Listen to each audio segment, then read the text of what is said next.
যদি কারো জন্ডিস হয় আর ওই সময় যদি তার জ্বর হয়, প্যারাসিটামল খাইলে কলিজা আছে না, লিভার একেবারে পচিয়া ব্রেন নষ্ট হয়ে যেতে পারে।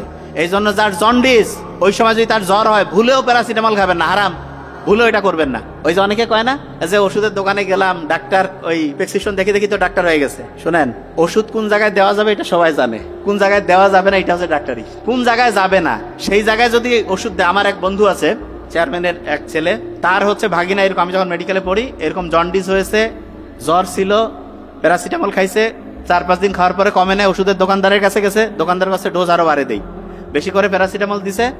সন্ধ্যার পরে হচ্ছে যে অবস্থা খারাপ হয়েছে, দোস্ত কি হয়েছে, মাথা টাথা কিছু বুঝতেছি না।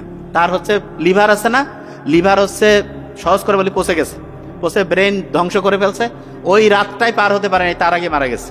আমি সবসময় প্র্যাকটিক্যাল যেটা ঘটে সেটা বলি, শোনেন।